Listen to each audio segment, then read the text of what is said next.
Au début des années 2000, le Louvre a voulu sortir de son palais royal et remplir autrement ses missions éducatives et sociales. La solution, sortir de Paris. En 2003, Lens et d'autres villes de la région sont candidates pour accueillir le musée, une locomotive économique et sociale très attendue dans le bassin minier. Nous avons plus besoin du Louvre qu'ailleurs car c'est à mon avis le seul point de sortie du marasme économique dans lequel nous nous sommes installés depuis quelques années. En juillet 2004, le gouvernement se laisse convaincre par l'énergie lensoise. La ville est mobilisée derrière le projet, la région aussi. En novembre, c'est officiel. Lens accueillera la nouvelle antenne du musée du Louvre. Je pense aujourd'hui à ces 3 personnes qui habitent juste à côté du terrain et dont j'avais senti l'émotion. Eh bien, ce n'est pas un vain mot aujourd'hui, je suis sincèrement ému. Nous avions un tel retard qu'aujourd'hui, nous apporter le Louvre, c'est nous redonner espoir. Nous ne sommes pas simplement la région de Métal Europe. Nous sommes aussi la région du Louvre sur une grande friche minière à côté de la cathédrale du sport, le Stade Bollard. Un symbole social très fort.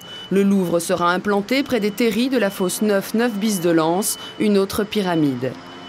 Le Louvre à Lens a surpris, agacé. Pour beaucoup, c'est un choc culturel. Pour les porteurs du projet, c'est une ambition, celle de retrouver un public éloigné des toiles de maître et réussir une greffe pas vraiment évidente au premier coup d'œil.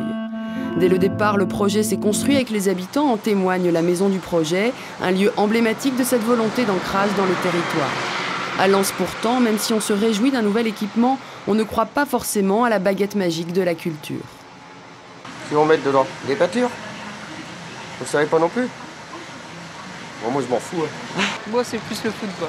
Je trouve que le centre-ville commence à mourir à cause de ça parce que le maire veut tout délocaliser à côté du Louvre. Il y a un beau projet et la région en avait probablement besoin aussi. C'est très important pour la ville, pour tout le monde, ça va nous ramener beaucoup de gens, le commerce va mieux tourner. On ne se sent pas concerné, je pense pas que c'est adapté à la région Nord-Pas-de-Calais en fait. Lens et le Louvre ont fait un pari, celui de la culture dans une ville marquée par les mines et le football.